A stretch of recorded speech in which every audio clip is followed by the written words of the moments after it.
जय हिंद बच्चों। इससे पहले मैंने आपके लिए साइंस से संबंधित ऑब्जेक्टिव प्रश्नों के लिए 2 वीडियो मैंने अपलोड किया था। ये मेरा तीसरा वीडियो होगा जिसमें मैं कुल 80 प्रश्नों को देखने वाला हूँ। जैसा कि मैंने पिछले दोनों वीडियो में 80-80 प्रश्नों को कवर करवाया था, ठीक है। और 80 प्रश्नों को मैं इसलिए कवर करवाता हूँ क्योंकि जो है आपके परीक्षाओं में 80 प्रश्न पूछे जाते हैं, जिसमें से आपको केवल 40 प्रश्नों का ही जवाब देना होता है। और आप यदि अच्छे से तैयारी करके जाते हैं तो आप बेझिझक, बिना डरे, आप अच्छे से पूरा का पूरा 40 में 40 मार्क्स उठा करके ऑब्जेक्टिव का ला सकते हैं। आप बने रहिएगा हमारे साथ।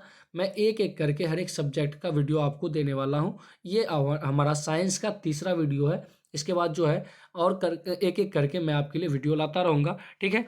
तो आप हमारे साथ जुड़े रहिएगा। यदि आप नहीं जुड़े हैं अभी तक तो हमारे साथ जुड़ जाइएगा। आपका समय ना गंवाते हुए जो है मैं वीडियो को शुरू करता हूँ और देखते हैं, मिलते हैं 80 प्रश्नों के साथ। वीडियो के अंत में आप अपना स्कोर जरूर बताइएगा कमेंट बॉक्स में। यदि किसी प्रश्न में प्रॉब्लम होती है, किसी प्रश्न में यदि डाउट होता है तो आप कमेंट बॉक्स में जरूर लिखिएगा। चलिए शुरू करते हैं। पहला प्रश्न है आपका कि पवन चक्की से उपयोगी ऊर्जा प्राप्त करने के लिए पवन की न्यूनतम वेग कितनी होनी चाहिए। इसका सही उत्तर हो जाएगा 15 किलोमीटर, ठीक है। पवन चक्की से उपयोगी ऊर्जा प्राप्त करने के लिए जो है पवन की न्यूनतम वेग एक 15 किलोमीटर प्रति घंटा होना चाहिए, ठीक है। यानी 1 घंटे में उसका वेग जो है 15 किलोमीटर होना चाहिए। अगला प्रश्न है आपका कि धातुओं में धारावाहक होते हैं। धातुओं में धारावाहक कौन होते हैं, ठीक है। इसका सही उत्तर हो जाएगा आपका मुक्त इलेक्ट्रॉन। धातुओं में जो धारावाहक होता है वो मुक्त इलेक्ट्रॉन होता है, ठीक है। अगला प्रश्न है आपका कि कौन रंग है जिसको खतरे के सिग्नल के रूप में उपयोग किया जाता है। ये प्रश्न तो सबको पता होगा, लाल रंग है, ठीक है। बच्चे वाला प्रश्न है आपके लिए, ठीक है। अगला प्रश्न देखते हैं। कहता है कि किस वर्णक का तरंगदैर्घ्य सबसे अधिक होता है। ये भी बच्चा वाला प्रश्न है आपका। तो लाल रंग का तरंगदैर्घ्य सबसे अधिक होता है, इसीलिए तो सिग्नल में प्रयोग किया जाता है। अगला प्रश्न है आपका कि टिंडल प्रभाव प्रकाश की कौन सी परिघटना है। टिंडल प्रभाव जो होता है ये प्रकाश का परिकिरणन का घटना है। ऑप्शन नंबर डी सही उत्तर होगा आपका। अगला प्रश्न है कि निम्न में से किस हाइड्रोकार्बन के 3 आबंध होते हैं। किस हाइड्रोकार्बन के, ठीक है। तो ये हो जाएगा आपका C3H4, ठीक है। इसके 3 आबंध होंगे। चलिए आगे बढ़ते हैं। कहता है कि हाइड्रोकार्बन कौन है, यानी जो ऑप्शन दिया गया है आपको इसमें से हाइड्रोकार्बन सेलेक्ट करना है। ये आपको हम उत्तर बता देते हैं। ऑप्शन नंबर बी हो जाएगा आपका C6H12O6, ठीक है। डिटेल में आप लोग पढ़े होंगे, यदि नहीं पढ़े हैं तो थोड़ा बहुत आप बुक देख लिया कीजिए पलट कर, नहीं तो दिक्कतें होंगी एग्जाम में, ठीक है। इसमें मैं डिटेल में इसलिए नहीं चल रहा हूँ क्योंकि वीडियो लंबा हो जाता है, ठीक है।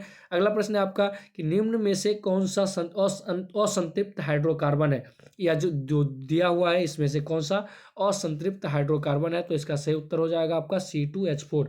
C2H4 जो है वो आपका असंतृप्त हाइड्रोकार्बन है, ठीक है। अगला प्रश्न है आपका कि किसी चालक का प्रतिरोध निर्भर करता है। प्रतिरोध जो है, किसी चालक का जो प्रतिरोध है वो किस पर निर्भर करता है। कहता है ऑप्शन है चालक की लंबाई पर, ऑप्शन है चालक की लंबाई पर तो करता है। और अगला ऑप्शन देख लेते हैं। कहता है कि चालक के अनुप्रस्थ क्षेत्र काट के क्षेत्रफल पर, चालक की प्रकृति पर, सब पर निर्भर करता है। ऑप्शन नंबर डी सही उत्तर हो जाएगा आपका, ठीक है। Option number D. ये प्रश्न जो है मैंने पिछले वीडियो में भी करवाया था। अगला प्रश्न है कि आमीटर को विद्युत परिपथ से कैसे जोड़ा जाता है। आमीटर को जो है विद्युत परिपथ को श्रेणी क्रम से जोड़ा जाता है। अगला प्रश्न है आपका कि घरेलू वायरिंग में 3 तार होते हैं, विद्युतमन्य, उदासीन और भूसंकल्पित। तो इन तारों का रंग क्या होता है। आप अपने घर में जरूर देखे होइएगा, 3 रंग का तार होता है जिसका रंग जो है लाल, काला और हरा होता है, ठीक है। लाल, काला और हरा होता है। अगला प्रश्न है आपका कि यहाँ पे जिस तरह का कर्म दिया हुआ है, विद्युतमन्य, उदासीन और संपर्कित, तो इसके अकॉर्डिंग आपको यहाँ पे सीरियली देना होगा, ठीक है। विद्युतमन्य जो होता है वो लाल होता है, काला जो होता है वो उदासीन होता है और हरा जो होता है आपका भूसंकल्पित होता है, ठीक है। अगला है कि चुंबक के भीतर चुंबकीय क्षेत्र रेखाओं की दिशा कैसी होती है। चुंबकीय क्षेत्र के अंतर्गत जो है चुंबकीय क्षेत्र रेखाओं की दिशा जो होती है वो आपका दक्षिण ध्रुव से उत्तर ध्रुव की ओर होती है। अगला प्रश्न है आपका कि जल विद्युत संयंत्र में किस ऊर्जा को विद्युत ऊर्जा में रूपांतरित किया जाता है। जल विद्युत संयंत्र में जो है स्थितिज ऊर्जा को विद्युत ऊर्जा में रूपांतरित किया जाता है। अगला प्रश्न है आपका नरोरा नाभिकीय विद्युत संयंत्र किस राज्य में स्थित है। नरोरा नाभिकीय विद्युत संयंत्र जो है आपका आपका उत्तर प्रदेश में स्थित है। ऑप्शन नंबर सी सही उत्तर हो जाएगा आपका। अगला प्रश्न है कि गोलीय दर्पण की वक्रता त्रिज्या 40 सेंटीमीटर हो तो इसकी फोकस दूरी क्या होगी। इसको आपको सॉल्व करना होगा, लेकिन यहाँ पे हम सॉल्व करके आपको नहीं बताने वाले हैं, आप सॉल्व कर लीजिएगा। इसका सही उत्तर जो आपका हो जाएगा ऑप्शन नंबर सी हो जाएगा, 20 सेंटीमीटर। अगला प्रश्न है आपका कि आवर्धन का ऋणात्मक मान बताता है कि क्या बताता है। आवर्धन का ऋणात्मक मान जो है वो आपका जो बताता है कि विद्युत वस्तु के सापेक्ष प्रतिबिंब जो है उल्टा होता है। ऋणात्मक मान हुआ, इसका मतलब विद्युत प्रतिबिंब जो है, सॉरी, प्रतिबिंब जो है उल्टा होगा। अगला प्रश्न है आपका कि वास्तविक वस्तु का आभासी प्रतिबिंब बनता है किस दर्पण में, यानी कौन सा दर्पण होगा जिसमें वास्तविक वस्तु का आभासी प्रतिबिंब बनता है, तो वो हो जाएगा आपका समतल दर्पण। अगला प्रश्न है आपका कि पुतली के साइज को नियंत्रित करने वाला गहरा पेशिया डायफ्राम क्या कहलाता है। पुतली के साइज को नियंत्रित करने वाला गहरा पेशिया डायफ्राम जो है परितारिका कहलाता है। ठीक है। अगला प्रश्न है आपका कि ऊर्जा के सभी रूप में अनंत स्रोत किसे माना जाता है, यानी जितना भी रूप दिया हुआ है इसमें से अनंत स्रोत यानी जो खत्म नहीं होगा वो किसके माना जाएगा, तो जाहिर सी बात है सौर ऊर्जा को माना जाएगा, यानी सूर्य को माना जाएगा। स्रोत जो है सूर्य को माना जाएगा। अगला प्रश्न है आपका कि नाभिकीय ऊर्जा प्राप्त करने हेतु किसका किसका प्रयोग किया जाएगा। नाभिकीय ऊर्जा प्राप्त करने हेतु मैंने पिछले प्रश्न में भी आपको बताया था, यूरेनियम का उपयोग किया जाता है। ठीक है। जो प्रश्न मैंने पिछले वीडियो में करवाया था वो जरूर आप याद रखा कीजिए, और उसका उत्तर तो बिल्कुल चूकना ही नहीं चाहिए। अगला प्रश्न है आपका कि प्रकाश तरंगे होती है, प्रकाश तरंगे कैसी होती है, तो विद्युत चुंबकीय तरंग होती है प्रकाश तरंगे। ठीक है। अगला प्रश्न है आपका कि निम्नलिखित में से कौन सा बूझा चुना है, यानी जो ऑप्शन दिया है इसमें से बूझा चुना कौन सा है आपको सिलेक्ट करना है। इसका सही उत्तर हो जाएगा आपका CaOH हॉल ट्वाइस। ठीक है, यानी सी ऑप्शन नंबर बी सही उत्तर हो जाएगा आपका। अगला प्रश्न है कि चीनी का रासायनिक सूत्र क्या है। चीनी का रासायनिक सूत्र एग्जाम में बहुत ज़्यादा पूछा जाता है, ये हो जाएगा C12OH22 और O11, ऑप्शन नंबर सी उत्तर हो जाएगा आपका। अगला प्रश्न है कि विद्युत फ्यूज काम करता है, यानी विद्युत फ्यूज जो है किस पर काम करता है। विद्युत फ्यूज जो है आपका ये विद्युत धारा के ऊष्मीय प्रभाव पर काम करता है, ऑप्शन नंबर ए सही उत्तर हो जाएगा आपका। अगला प्रश्न है कि यदि किसी नरम लोहे को धारावाही कुंडली के गर्भ में रख दिया जाए तो क्या बनता है। नरम लोहे को धारावाही कुंडली के गर्भ में रख दिया जाए तो इससे क्या बनेगा, इससे जो है आपका बनेगा विद्युत चुंबक। ठीक है, आप पढ़े होंगे, इससे बनता है विद्युत चुंबक। अगला प्रश्न है आपका कि विभक्त वलय का उपयोग किस उपकरण में किया जाता है। विभक्त वलय का उपयोग जो है आपका विद्युत मोटर में किया जाता है। अगला प्रश्न है आपका कि विद्युत ऊर्जा का व्यापारिक मात्रक क्या है। विद्युत ऊर्जा का व्यापारिक मात्रक जो है आपका यूनिट है। विद्युत ऊर्जा का व्यापारिक मात्रक जो है आपका यूनिट है। अगला प्रश्न है आपका कि अभितारण के समय विद्युत परिपथ में विद्युत धारा का मान, अभितारण के समय जो है विद्युत परिपथ में विद्युत धारा का मान बहुत अधिक बढ़ जाता है। अगला प्रश्न है आपका कि सौर कुकर के लिए कौन सा दर्पण सर्वाधिक उपयुक्त है। सौर कुकर के लिए जो है कौन सा दर्पण सर्वाधिक उपयुक्त है, यानी सौर कुकर का जो हम लोग उपयोग करेंगे उसमें कौन सा दर्पण लगाना चाहिए, तो ये हो जाएगा आपका अवतल दर्पण। ठीक है। अगला प्रश्न है आपका 1 μA कितना है। ठीक है, 1 μA का मान कितना है। इसका सही उत्तर हो जाएगा आपका 10⁻⁻⁶A। ठीक है, यानी ऑप्शन नंबर डी सही उत्तर हो जाएगा आपका। अगला प्रश्न है कि पानी से भरी बाल्टी की गहराई कम मालूम पड़ने का कारण क्या होता है। यानी पानी से भरी बाल्टी की गहराई कम मालूम पड़ता है या प्रकाश के किस घटना के कारण होता है, तो इसका सही उत्तर हो जाएगा क्या हो जाएगा कि कहता है कि प्रकाश का परिवर्तित होना, नहीं, प्रकाश का वर्ण विक्षेपण तो होगा ही नहीं इसमें, और अपवर्तन नहीं होगा। ऑप्शन नंबर डी सही उत्तर हो जाएगा, इनमें से कोई नहीं, इनमें ऑप्शन नहीं दिया हुआ है। कहता है अगला प्रश्न है कि आपका कठोर जल को मृदु बनाने के लिए सोडियम के किस यौगिक का उपयोग होता है। कठोर जल को मृदु बनाने के लिए जो है सोडियम के किस यौगिक का उपयोग होता है। इसका सही उत्तर हो जाएगा Na2CO3। Na2CO3 इसका सही उत्तर हो जाएगा आपका। अगला प्रश्न है कि कार्बन के 2 अपरूप के अलावा तीसरे अपरूप का नाम बताएं। आप कार्बन का 2 अपरूप जानते होंगे, हीरा और ग्रेफाइट है। इसके अलावा तीसरा अपरूप पूछ रहा है, हीरा ग्रेफाइट पहले से छट गया, जाहिर सी बात है ऑप्शन ए और ऑप्शन बी तो गलत होगा, तो ऑप्शन छाटने का भी आप सीखिए। तो इसका हो जाएगा fluorine carbon, option number C. ठीक है, सही उत्तर हो जाएगा। अगला प्रश्न है आपका कि भोजन का पचना किस प्रकार की अभिक्रिया है। भोजन का पचना जो है किस प्रकार की अभिक्रिया है। भोजन का पचना आपका उपचयन अभिक्रिया है। ठीक है। अगला प्रश्न है आपका कि कौन सी गैस वैश्विक उष्मा के लिए उत्तरदायी है। ठीक है। कौन सी गैस वैश्विक उष्मा के लिए उत्तरदायी है, तो आपका हो जाएगा कार्बन डाइऑक्साइड CO2। ठीक है। अगला प्रश्न है आपका कि निम्न में से कौन सा स्वच्छ ऊर्जा का स्रोत है। स्वच्छ ऊर्जा का स्रोत जो है आपका दिया है कोयला, लकड़ी, प्राकृतिक गैस। तो इसका सही उत्तर हो जाएगा आपका प्राकृतिक गैस। ठीक है। प्राकृतिक गैस जो है आपका स्वच्छ ऊर्जा का स्रोत है। अगले प्रश्न की ओर बढ़ते हैं। कहता है लेड नाइट्रेट चूर्ण को एक परख नली में लेकर गर्म करने पर भूरे रंग का धुआं उत्सर्जित होता है। यह धुआं क्या है। तो यह धुआं जो है आपका नाइट्रोजन ऑक्साइड का है। ठीक है। यह नाइट्रोजन ऑक्साइड का धुआं है। अगला प्रश्न है कि निम्न में से कौन सा अवकारक है, यानी इनमें से जो है कौन सा अवकारक है। तो हाइड्रोजन जो है आपका इसमें से अवकारक है। ऑप्शन नंबर ए सही उत्तर होगा आपका। अगला कहता है जठर रस का pH मान कितना होता है। जठर रस यानी पेट के रस का जठर का मतलब होता है पेट, तो पेट का जो रस होता है जठर रस, उसका pH मान कितना होता है। तो इसका हो जाएगा 1.2। ठीक है। अगले प्रश्न की ओर बढ़ते हैं। यहाँ से एक और चीज़ याद रखिएगा, pH स्केल का खोज जो है सोरेनसन ने किया था। अगला प्रश्न है कि पीतल किसका उदाहरण है। पीतल जो है आपका जो है पीतल जो है मिश्र धातु का उदाहरण है। पीतल जो है तांबा और जिंक से बनता है, तो इसलिए तांबा और जिंक का मिश्रण है, तो मिश्र धातु है। अगला प्रश्न है कि निम्नलिखित में से किस धातु पर वायु का प्रभाव नहीं पड़ता है, यानी कौन सा ऐसा धातु है जिस पर वायु का प्रभाव नहीं पड़ता। तो सोडियम जो है ऐसा धातु है जिस पर वायु का प्रभाव नहीं पड़ता। ऑप्शन बी सही उत्तर हो जाएगा आपका। अगला प्रश्न है कि निम्नलिखित में से कौन pH का कौन सा मान क्षारक विलयन का मान देता है। आपको पता होगा 7 जिसका pH मान होगा, एक आप बना लीजिएगा, यहाँ से समझ लीजिए। बीच में 7 होता है, 7 जिसका pH मान होता है वो उदासीन होता है। 7 से अधिक होगा तो क्षारक होगा, 7 से कम होगा तो अम्लीय होगा। तो इसमें से 7 से अधिक क्षारक खोजना है, तो यानी 7 से अधिक क्या हो जाएगा। ऑप्शन नंबर डी सही उत्तर हो जाएगा आपका। अगला प्रश्न है आपका कि वर्ग 1 के तत्व क्या कहलाते हैं। वर्ग 1 के तत्व जो है आपके क्षार धातुएं कहलाते हैं। वर्ग 1 के तत्व क्षार धातुएं कहलाते हैं। अगला प्रश्न है आपका अधातु के ऑक्साइड जल में घुलकर बनाता है। अधातु के ऑक्साइड जल में घुलकर क्या बनाता है, तो अम्ल बनाता है। अधातु के ऑक्साइड जल में घुलकर अम्ल बनाता है।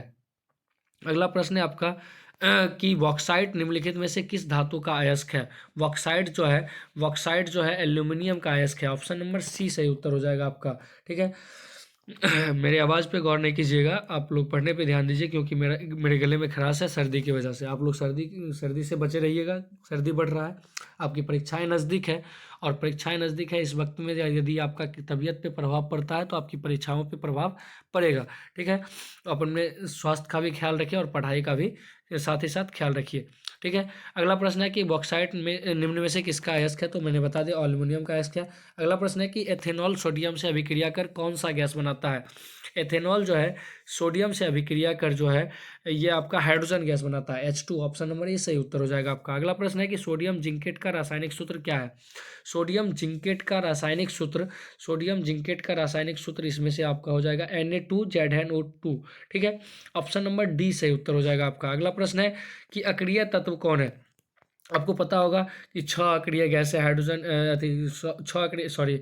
हीलियम, नियॉन, आर्गन, क्रिप्टन, जेनन और रेडियन। तो इनमें से अक्रिय तत्व हीलियम हो जाएगा, सीधी सी बात है। ऑप्शन नंबर बी 48 का बी हो जाएगा आपका। ठीक है।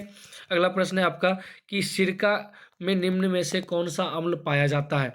सिरका में कौन सा अम्ल पाया जाता है, ये आप 9th में पढ़े होइएगा। 9th का टॉपिक है। ठीक है। तो इस सिरका में एसिटिक अम्ल पाया जाता है। ठीक है।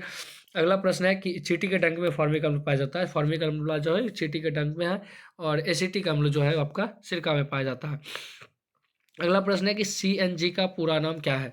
CNG का पूरा नाम क्या है। CNG का जो पूरा नाम जो है आपका संपीड़ित प्राकृतिक गैस है, यानी कंप्रेस्ड नेचुरल गैस CNG। और द्रवित पेट्रोलियम गैस जो है आपका ये LPG का है, यानी लिक्विफाइड पेट्रोलियम गैस इसको कहते हैं।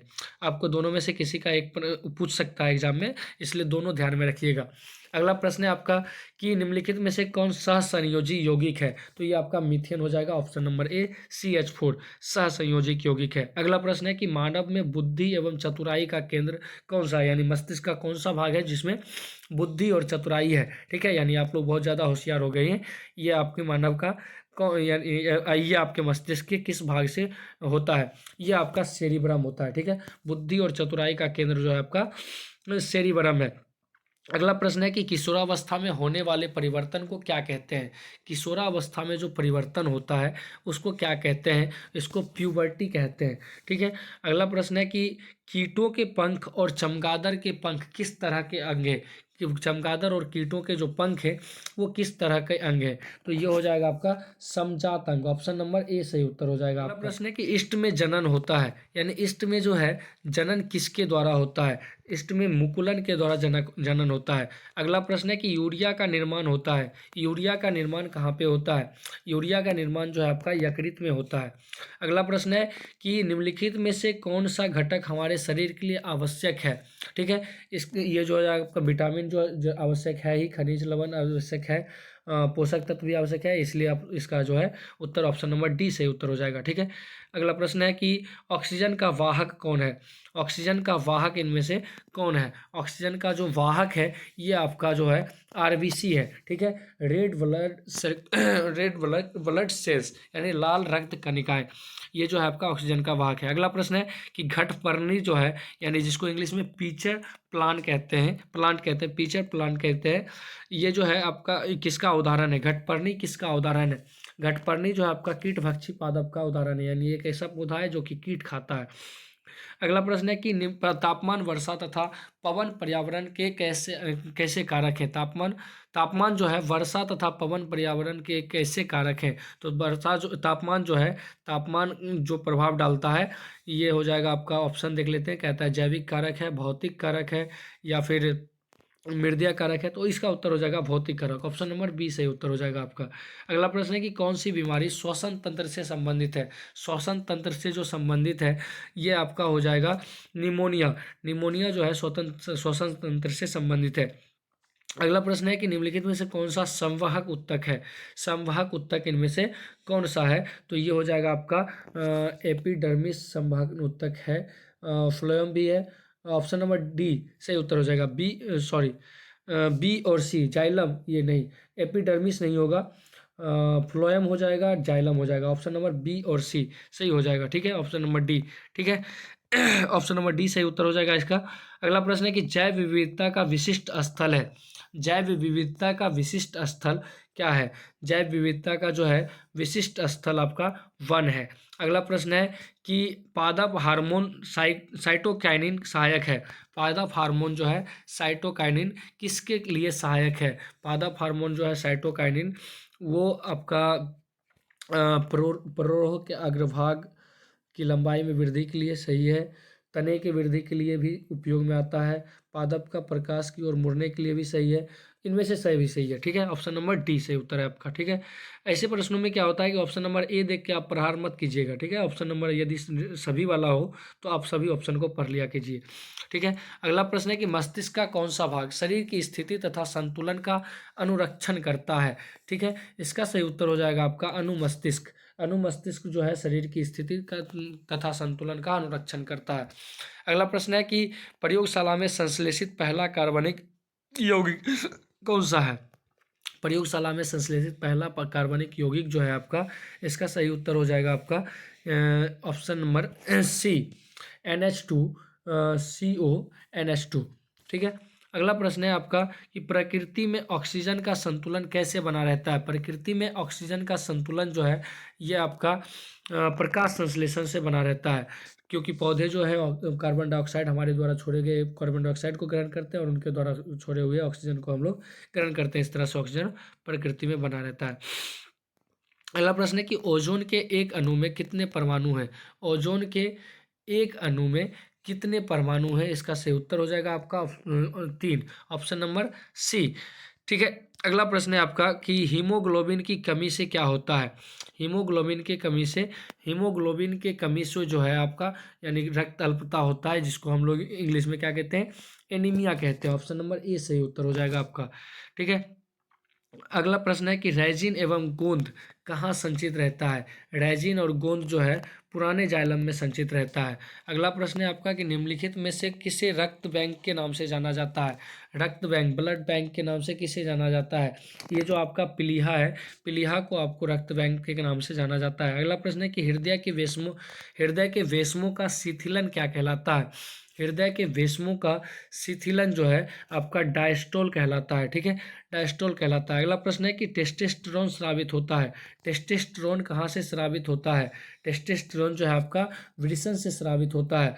अगला प्रश्न है कि हमारे शरीर में विभिन्न जैविक कार्यों का नियंत्रण होता है। हमारे शरीर में विभिन्न जैविक कार्यों का नियंत्रण किसके द्वारा होता है। इसका सही उत्तर हो जाएगा आपका तंत्रिका एवं रसायनों द्वारा। ठीक है, यानी दोनों के द्वारा। ऑप्शन नंबर ए और बी यानी दोनों है, तो सी में आपका सी उत्तर सही हो जाएगा। ठीक है। अगला प्रश्न है कि पत्तियों का मुरझाना किस हार्मोन के कारण होता है। पत्तियों का मुरझाना जो है, पत्तियां मुरझाती है, किस हार्मोन के कारण मुरझाती है। एब्सिसिक अम्ल के कारण मुरझाती है। अगला प्रश्न है आपका कि पादप में फ्लोएम उत्तरदायी है। पादप में जो है फ्लोएम किसके लिए उत्तरदायी है। फ्लोएम हमने आपको पिछले वीडियो में बताया था, जाइलम जल के लिए और फ्लोएम जो है भोजन संवहन के लिए। जल के लिए कौन हो जाएगा उत्तरदायी, जाइलम हो जाएगा। ठीक है, आप अपना स्कोर जरूर बताइएगा वीडियो के अंत में। ठीक है, कि कितना आपने सही किया और आपकी तैयारियां किस तरीके से चल रही है, जरूर बताने का कष्ट कीजिएगा। अगला प्रश्न है कि एक वयस्क मनुष्य में कितने दांत होते हैं। एक वयस्क मनुष्य में जो है आपका 32 दांत होता है। ऑप्शन नंबर सी से उत्तर हो जाएगा आपका। अगला प्रश्न है कि निम्नलिखित में नर युग्मक कौन सा है। नर युग्मक कौन सा है। शुक्राणु जो है नर युग्मक है। ठीक है। अगला प्रश्न है कि जिबरेलिन क्या है। जिबरेलिन क्या है, तो जिबरेलिन जो है एक प्रकार का हार्मोन है।